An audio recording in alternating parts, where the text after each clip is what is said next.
چې همیش می د خیر لوري تا قدم وای ګناهونه می په دواړو اوږو کم وای ګناهونه می په الحمد لأهله والصلاة على أهلها أما بعد فأعوذ بالله من الشيطان الرجيم بسم الله الرحمن الرحيم قال الله تبارك وتعالى والنجم إذا هوى ما ضل صاحبكم وما غوى وما ينطق عن الهوى إن هو إلا وحي يوحى صدق الله العلي العظيم. محترمینو د الله سره امید دی چې ټول بشر روغ جوړ په صحت او عافیت سره سو د صحت جامع به من پرتن باندې وي. زموږ د نن ورځې حدیث بیا هم در منځ د کولو په فضایلو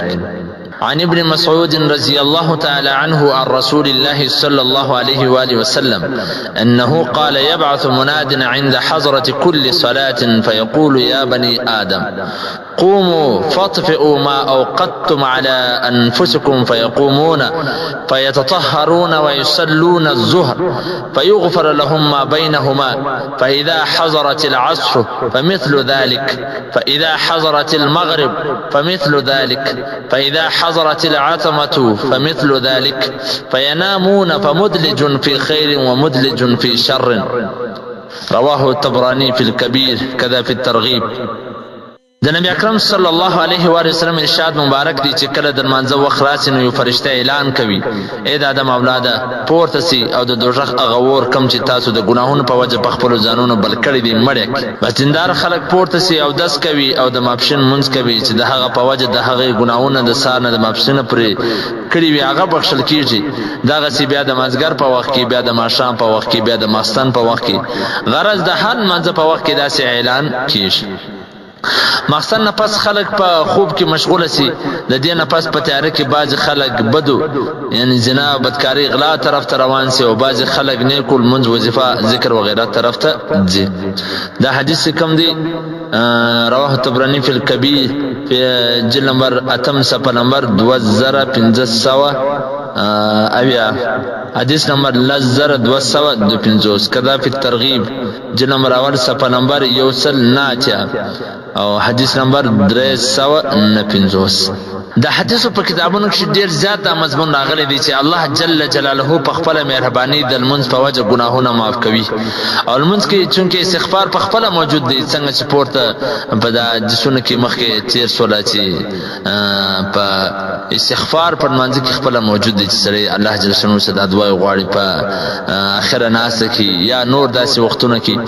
په دې وجه صغیره او کبیره هر قسم ګناه په دې کې داخليږي په شرط دی چې په ځر سره په ګناهونو پښیمانتیا وي.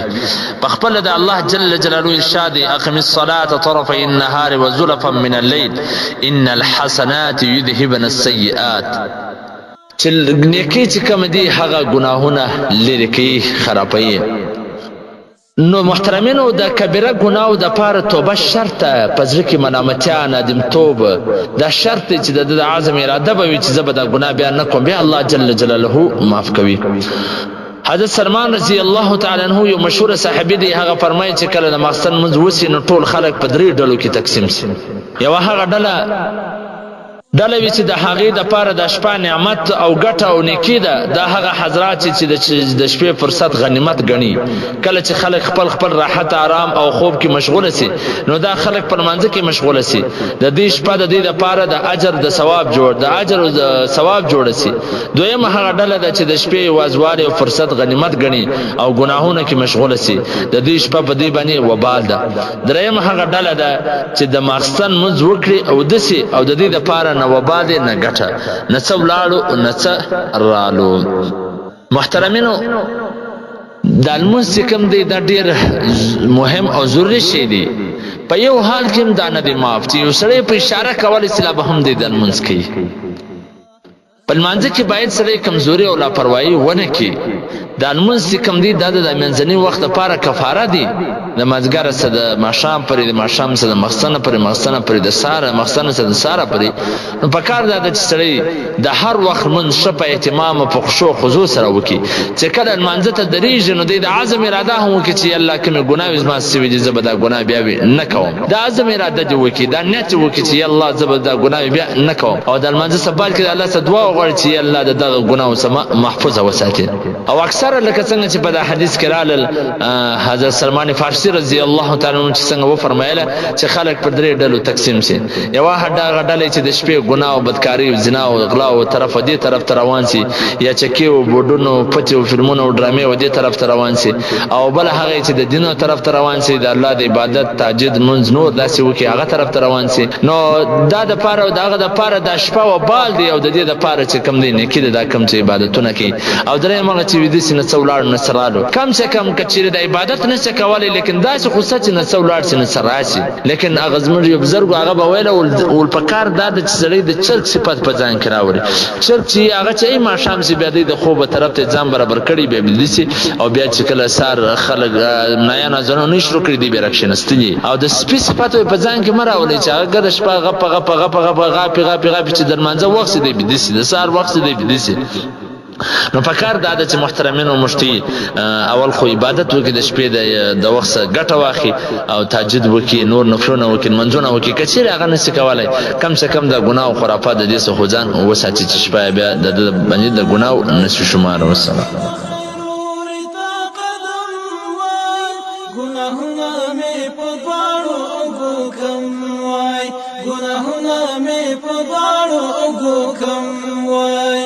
أستغفر الله أستغفر الله أستغفر الله أستغفر الله. ټول یاران می استقبال